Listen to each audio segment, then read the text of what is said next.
Ouvrons maintenant une page consacrée aux élections législatives et nous recevons Marie Savre. Bonsoir. Bonsoir. Vous venez sur ce plateau pour Lutte ouvrière.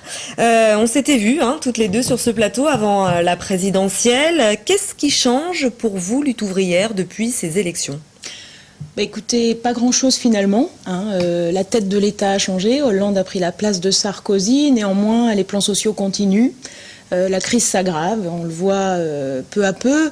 Alors, nous, on se présente dans ces élections législatives justement pour montrer que, oui, on peut s'opposer au gouvernement en place, mais sur la gauche. C'est-à-dire qu'on ne va pas laisser le terrain de l'opposition à la droite et à l'extrême droite. Nous, on va dire qu'on ne fait pas confiance au gouvernement pour représenter nos intérêts vitaux à nous les travailleurs. On sait très bien qu'aujourd'hui, face à un plan social, le gouvernement ne s'est pas engagé. Il s'est engagé auprès d'aucun travailleur. Alors par contre, Hollande est allé s'engager auprès des banquiers pour leur dire que la dette serait payée, auprès de l'Union européenne, auprès des dirigeants des grandes puissances, mais il ne s'est pas engagé auprès des travailleurs. Donc les travailleurs ont intérêt à montrer au travers des élections qu'il va falloir qu'ils défendent leurs intérêts vitaux. Ça se fera grâce à leur propre force. Alors vous êtes vous-même candidate sur la première circonscription du Puy-de-Dôme, mais nous sommes ici pour parler en général des 5 circonscriptions. Donc il y a 5 binômes lutte ouvrière dans le département. Quels sont tout simplement vos principaux axes de campagne ?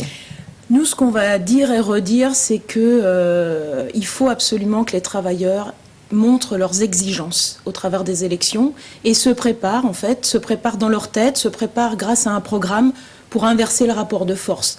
La crise va être Mais le rapport de force, quand Nathalie Arthaud a obtenu 0,56% des voix, est-ce que vous pensez que c'est suffisant ?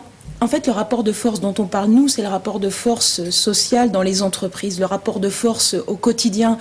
Vous savez, la mesure qu'on porte haut et fort, c'est celle de l'interdiction des licenciements.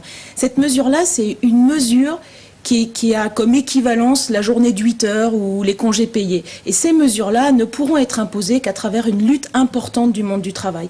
Et nous, ce qu'on tient à faire aujourd'hui, d'ores et déjà, c'est à mettre des jalons dans la tête des travailleurs en leur disant « oui, c'est possible. Oui, on est une force collective et oui, si on arrête de travailler aujourd'hui, il n'y a plus rien, il n'y a plus aucune richesse qui se produit. » Aujourd'hui, vous avez des milliards et des milliards qui sont dilapidés dans la spéculation. Nous, on pense que notre rôle en tant que travailleurs, c'est d'intervenir là-dessus et de faire en sorte que ces milliards, que toutes ces richesses créées, elles servent à nous, à l'ensemble de la société. Vous savez, aujourd'hui, il y a quand même un recul qui fait que plus on avance, et plus on sait que nos enfants vont vivre moins bien que nous. Ça, c'est pas tolérable pour nous. Donc, on continue à défendre notre programme de lutte, l'augmentation générale des salaires avec l'indexation sur les prix, le contrôle de la part des travailleurs et la levée du secret bancaire pour qu'on sache où va l'argent et quels sont les circuits financiers. Et on continue de dire, voter pour nous, c'est aussi voter pour le communisme, pour une autre société qui ne serait pas basée justement sur la recherche du profit. Vous vous placez en quelque sorte dans un rôle de sentinelle. Oui, en quelque sorte, on défend, si vous voulez, un programme qu'il faut qu'on discute autour de nous, dans la classe ouvrière, parmi les travailleurs.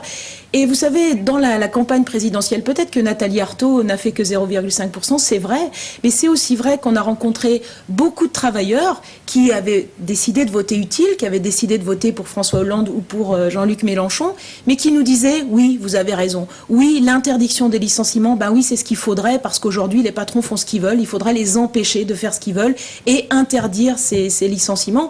Et vous savez, tous ceux qui ont voté utile en disant oui, on va changer l'homme à la tête de l'État, savent très bien qu'il ne faudra pas se contenter de ça. Ils savent très bien que contre le grand patronat et les marchés financiers, il faudra bien autre chose qu'un gouvernement. Il faudra une lutte générale. Donc, oui, ils ont entendu ce qu'on avait à dire. Et oui, on a posé des jalons et on continue d'en poser. Et notre programme, on continuera de le défendre après. Merci Marie Savre d'être venue sur le plateau de Clermont Première.